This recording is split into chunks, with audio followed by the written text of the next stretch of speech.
Magandang araw mga kababayan, narito na ang pinakabagong ulat sa lagay ng panahon ngayong araw, November 23, 2025 Sunday. Update tayo sa bagyong paparating na matagal na nating minomonitor. Naglabas na rin ng weather advisory ang Pag-asa dito dahil inaasahan na nila ang posibleng epekto nito sa mga susunod na araw. Alamin natin kung may pagbabago ba sa kasalukuyang track nito at lakas. Para naman lagi kang updated sa lagay ng panahon, i-click mo lang ang subscribe button. Sa kasalukuyan, umiiral pa din ang shear line sa silangang bahagi ng Hilagang Luzon. Ang natitirang bahagi naman ng Hilagang Luzon ay apektado ng Northeast Monsoon o amihan at aktibo ang Intertropical Convergence Zone o ITCZ sa Mindanao. Tatlong sistema ang sabay-sabay na humuhubog sa panahon ngayon, malamig na hangin mula Hilaga, salubungan ng hangin sa silangan at mainit at halumigmig na singaw mula timog. Dahil dito, hindi pare-pareho ang behavior ng ulap sa bawat rehiyon at mabilis ang pagbabago lalo na sa hapon o gabi. Unahin natin ang forecast weather conditions ngayong araw. Para sa Apayao, Cagayan, Isabela at Quirino,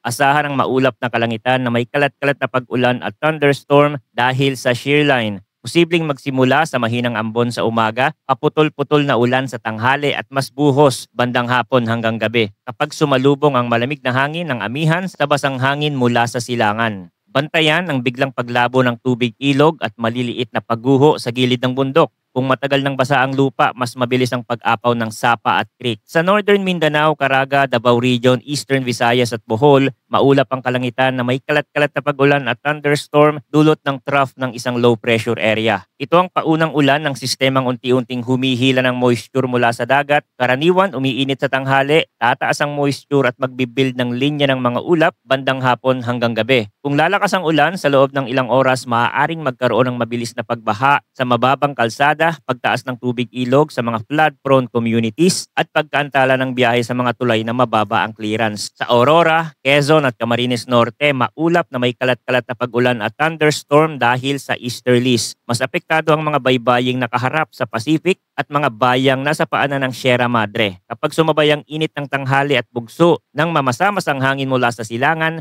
bumubuo ito ng matitinding kaulapan na pwedeng magbuhos ng sunod-sunod na ulan. Para naman sa nalalabing bahagi ng Cordillera Administrative Region at iba pang bahagi ng Cagayan Valley, maulap na may mga pag-ulan dala ng Northeast Monsoon. Hindi kasing lakas ng ulan sa mismong shearing zone, ngunit sapat para magdulot ng madulas na kalsada at malamig na ihip lalo na sa matataas na lugar. Sa Ilocos Region, bahagyang maulap hanggang maulap na kalangitan na may mga pag-ambon dala ng amihan. Sa kabuuan, walang malaking epekto maliban sa pagkabasa ng kalsada at mas malamig na temperatura sa umaga at gabi. Sa natitirang bahagi ng Mindanao, partly cloudy to cloudy skies na may mga panandali ang pag-ulan o thunderstorm dahil pa rin sa ITCZ. Para sa Metro Manila at natitirang bahagi ng bansa, partly cloudy to cloudy skies na may mga pulupulong pag-ulan at thunderstorm dahil sa easterlies. Tipikal ang mainit at maalinsangang tanghali na sinusundan ng biglaang pagbuhos sa ilang distrito. Sa forecast wind and coastal water conditions, sa extreme northern Luzon,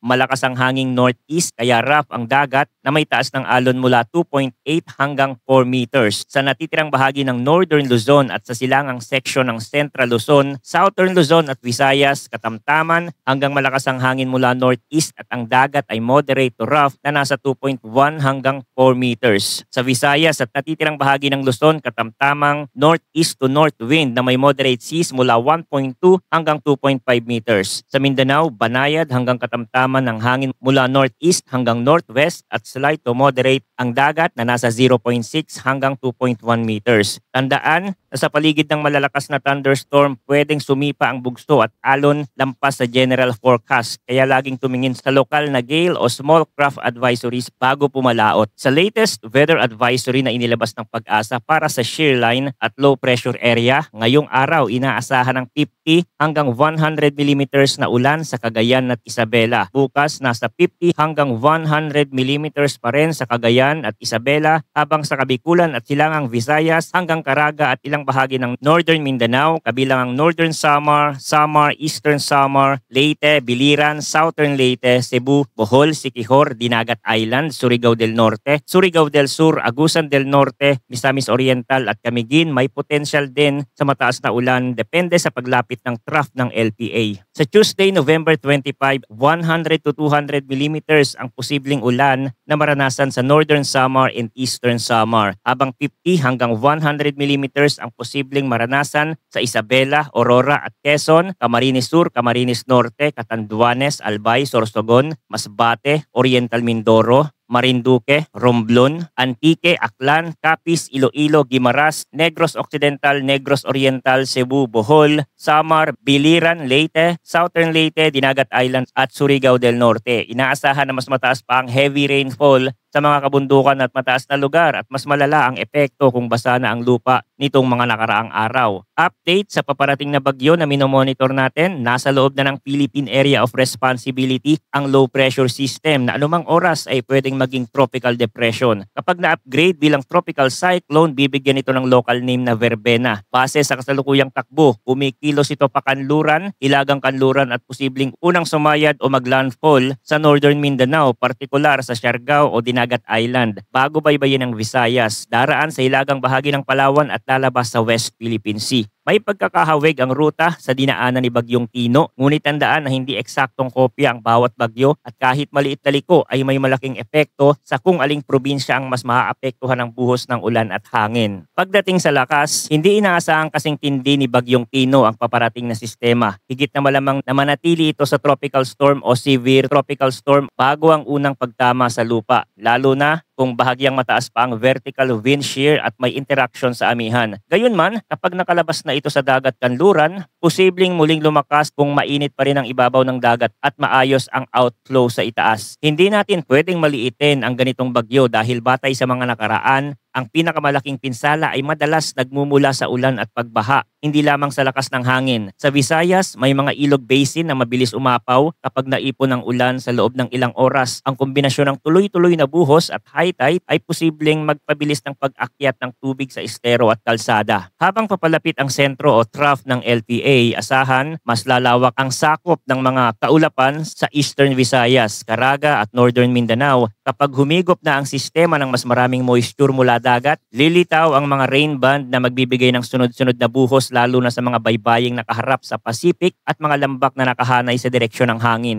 Habang dumadaan sa lupa ang sentro, pansamantalang hihina ang hangin ngunit maaaring lumakas ang ulan sa gilid ng sirkulasyon kung saan humahampas ang moist inflow sa mga dalisdis ng bundok. Bagamat malinaw ang dominante na west hanggang west-northwest na galaw, nananatiling posible ang bahagyang liko patimog kapag mas malakas ang hatak ng ITCZ o pahilaga kung mas uubra ang amihan bilang steering flow. Kung mas timog ito dadaan, mas direkta ang epekto sa Northern Mindanao at Central Visayas. Kung mas hilaga, mas lalaki ang ambag ng ulan sa Bicol Region at Southern Luzon. Kaya mahalaga na hindi lang nakatutok sa sentrong linya ng track, tingnan ang lawak ng ulan sa magkabilang gilid dahil yon ang magdidikta ng pagbaha at lahar-like na daloy ng putik sa matatarik na lugar. Habang humihigop ang LPA ng hangin, inaasahang magkakaroon ng convergence na magpapabugso sa hanging northeast sa Hilagang Luzon at magpapalaki ng alon sa Hilaga at Silangan. Sa extreme north, mananatiling rough ang dagat kaya ang mga mangingisda at maliliit na sasakyang pandagat ay dapat umiwas muna sa laot. Sa Silangang Visayas at Silangang Mindanao, kahit nasa moderate ang general forecast, biglang tataas ang along dala ng thunderstorm outflow at gradient wind kapag lalapit ang rain band.